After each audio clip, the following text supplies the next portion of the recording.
niman kan maanta ololeynaya isbeddelka waxa leeyahay alif laam mim ba idan fasir aqoon alif laam mim quraanka way ku jirtaa lama fasiro isbeddelkiina ma alif laam mim ba idan fasirin ee anagu alif laam mim culimadu ma fasirtee markii leeyahay wuxuu leeyahay alif laam mim Allahu a'lam ilaahi ba og anaguna isbeddelkiina Allahu a'lam baan leenahay aan ku soo dhawaado sidaan anagu u fasiranay ilaa inoo mayda fasiranay isbeddelkiina uu noocyo badan yahay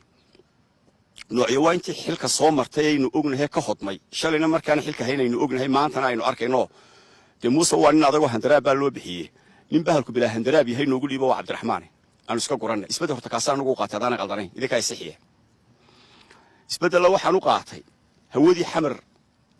lagu wareejiyay lacagta laga qaatay ee Cabdinaasir Dahab la ku dhintay ee maanta Umar Sayid ka jooga ku dagaalamay inuu dib u soo ceshanay wala weyntii baanu kula dhuuqaynaaye bahashee isbeddel baanu u baahanay ninka jilicsan noogu dhiiba horta isbeddel la kaasaan u qaatay anigu isbeddel kale waxaan u qaatay malaa Cabdiraxmaan waa kii wadaniba bilaa shuruud keligii isagoo cidaba la tashan dhiibay inuu xamar gebigeedaba bilaa shuruud aynu isbeddelno Soomaaliland iska beddelno oo in xamar tagno isbeddel la kaasaan u qaatay isbeddelkiina waa alif laam mim noo tafsiir anagu saasaan u haysanaay isbeddel baa tiraahdeen bal aanu idinla fahanayna wax beddelinayna waxba iska beddelinay noo tafsiira maxaynu beddelaa ma mujaahidiintii nafta noo hibeeyay ee kaaraha laabta u dhigay ee nafta bay sadqaanu bixinay ee ilaahay ka badbaadiyay intii dhimatina ay ogtihiin maxaynu ku beddelaa ma safiirkii iyo safiirku xigeenkii raashii siyaad barre u fadhiyay baynu ku beddelaa ma qaadanaa ka inaan mujaahidkii naftaba ii hibeeyay ee yiri waan dhimanayaa